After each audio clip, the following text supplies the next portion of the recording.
It's all about shift. It's all about the changing world. It's all about the shifting nature of media and how the world is really shifting and how organizations need to adapt with that shift to really position themselves in an advantageous fashion.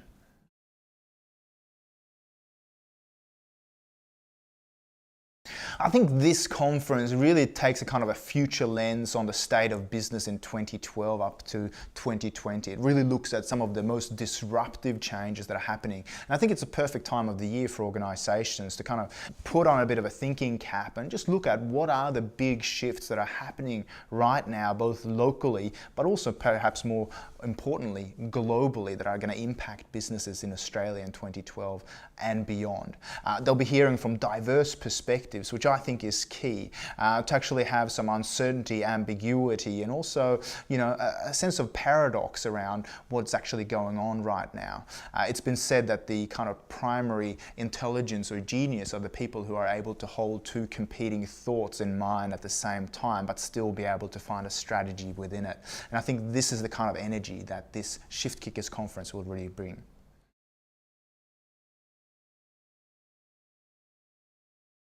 So one of the things that I really love about hanging out with people who kind of think in diverse and different ways, people like the guys from Future Thread, is that we all bring a unique and diverse perspective on business. We have anthropologists, we have strategic networkers, we have innovators, we have futurists, we have people who are able to create change, leadership, and also new cultural awareness inside organizations. And I think that kind of diverse perspective of being able to tap into a deep-seated sense of thought leadership is key, particularly in 2012 with a 2020 perspective. Everyone brings their own unique expertise into the room, and you can tap into an advisory board of experts that really tell you what the future holds for your organization. I think this is the real value in Future Thread.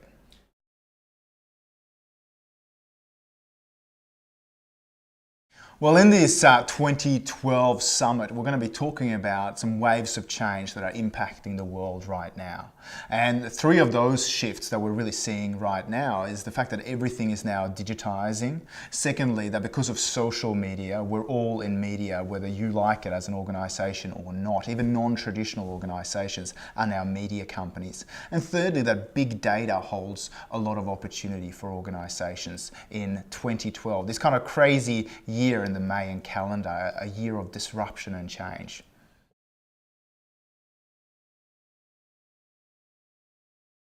So I think 5 things that people will walk away from the conference with is a renewed sense of really being able to identify what are the disruptors of change right now. Secondly, having kind of identified those, being able to understand what those disruptors are and what actually is causing them, as opposed to just seeing these kind of ripples on the horizon as you look out over the ocean, but actually understanding what those changes are and what drives those shifts, those ripples of change. So you really deeply understand and get bought into those changes.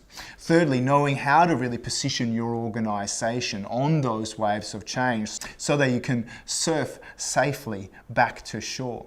You'll also get a sense of kind of prioritizing your own initiatives for 2012, what you want to bring as a leader to your organization and where you most want to make a difference. Walking away with some practical tools and tips and models for how to apply your new thinking.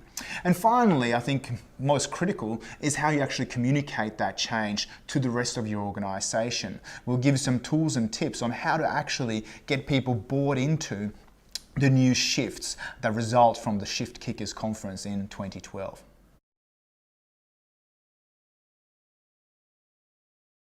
Part of what gives me some unique insights into different markets is the fact that I spend so much time away from this island that is Australia. I think sometimes in Australia, even though that we are very adaptive and we have very cool furry animals like the platypus, etc., who kind of put up their evolutionary expressive fingers to the rest of the world and go try to box me in. Sometimes in Australia we're also constrained by this sort of island thinking in this harsh continent, and sometimes we don't look beyond our shores. And I think this global perspective, the fact that I travel for about 180 days a year with clients overseas, and I spend time in the kind of innovation labs of the world, the New Yorks, the San Franciscos, the Mumbais, the Shanghais of the world, where things are really happening right now, and the places that really define the future. I think those kind of critical global insights, when you apply them in a local context in Australia, really can come alive and give you the competitive advantage in this market here.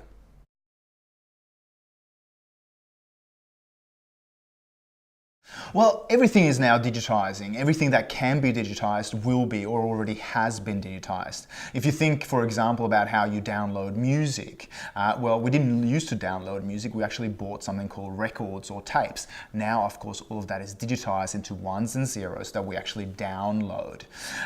If we think about money, well, money is now digitizing as well. We used to have cash and carry cash around. Now we have, of course, credit cards, but of course, through near frequency technologies nowadays as well, we can actually just pay by swiping our mobile phone. So everything that can be digitized actually will be digitized.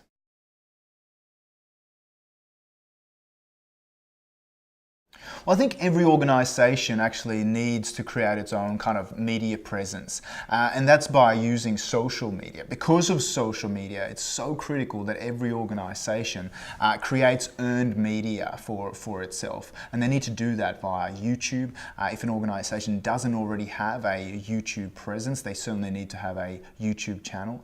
They need to be very strategic about how they use Facebook, Twitter, and even some of the other online media that are now coming up as well. I think this is critical, and this is challenging even for traditional media companies, because every organisation now is publishing papers, having a video presence, having thought leaders who are truly speaking on behalf of the company to really boost its brand presence online.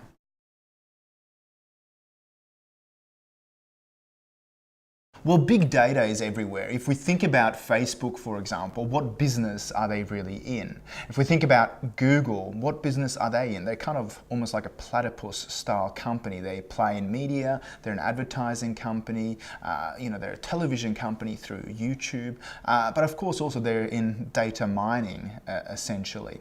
And I think this is key. The prevalence of data and the kind of, because of Moore's law, data, of course, compounds throughout the internet right now.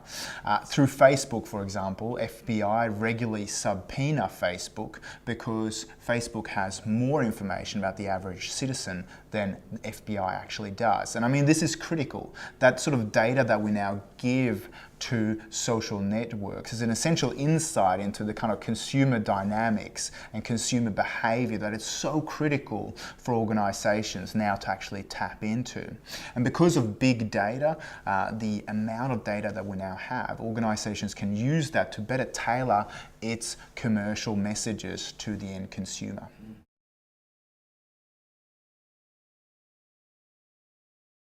Well, I think part of it is fear, part of it's also a level of curiosity. One of the things we always do as part of our programs is to engage organisations in a kind of 2020 vision, a 2020 vision where they actually get to do a pre-mortem on their own businesses, as opposed to a post-mortem where we kind of rationalise after an event whether it went well or whether it went poorly.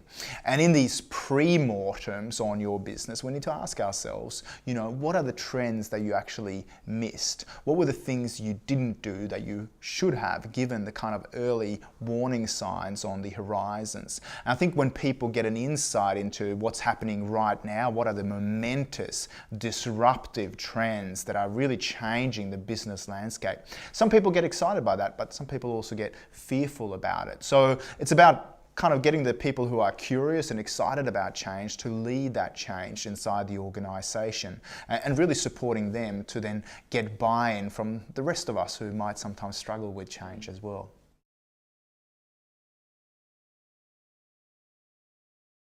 It's essential for every organisation to have some trend spotters inside who are the kind of thought leaders who see the early warning signs of what's going on in the world. People are able to kind of take a steep perspective, steep standing for socio-cultural, technological, economic, environmental and political trends, and being able to really look at those trends and see how they impact business moving forward. I think the ability to spot trends and see what's kind of on the horizon is really critical. Secondly, once you've kind of looked at what are the trends and identify the trends, you need to do something with that information. I think this is critical. We need to ask ourselves, what does it actually mean when Facebook puts tailored ads towards you based on your latest holiday or based on your latest chat? Well, it means that we're actually replacing demographics with psychographics. Your attitudes, your beliefs, and your values are becoming more important than if you're 35, 55, 65, if you're pale, male, or stale, for example. These things don't matter anymore, but psychographics do. So the second thing is really about giving meaning to the trends. And thirdly, of course, as an organisation and as leaders, we need to position our organisations in a way that actually is beneficial to us. So how do you use social media, for example, or how do you tap into big data to better tailor your communications, or how do you best use the fact that everything is now digitizing to your advantage?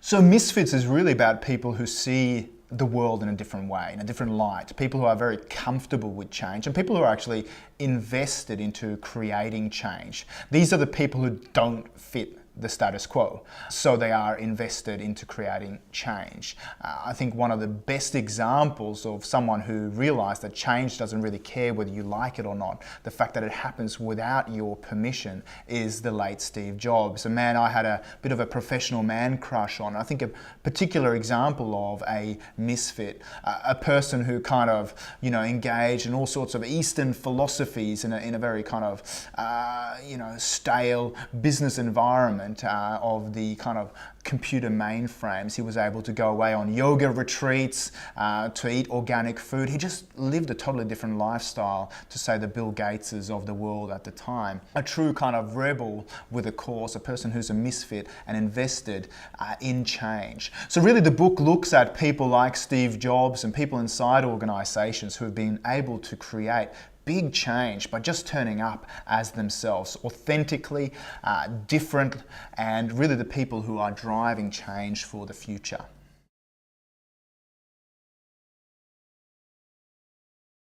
One good example across the Asia-Pacific rim is a printing and digital solutions company we recently worked with on an innovation program in Taipei, in Beijing, Kuala Lumpur, Sydney and Auckland, where we really upskilled their sales staff and their clients around the fact that everything is now digitizing. As a result, the organisation saw a 7,000% return on their investment in the innovation program and saw about $12.3 million worth of direct results flowing from that innovation program. And that is around making this paradigm shift from kind of analog thinking to digital thinking. The fact that now everything is digitizing and the kind of technological solutions we need to actually support a shift. I think secondly, a really exciting project we've been working on is with a engineering firm that went through a post-merger challenge around really establishing its brand in a very talent-scarce environment. Over the course of 12 months, we were able to put together a great social media campaign, but also a very good sort of analog campaign of really communicating the internal culture to the talent that they were seeking to attract. This led to a 25% increase in their brand recognition out in the marketplace. And I think perhaps even more exciting for the organisation was that they doubled their graduate uptake on recruitment offers. So once again, something that the organisation saw as a result of really creating change, being the disruptors, being the people who are on the leading edge, they really saw a result as opposed to waiting for change to happen.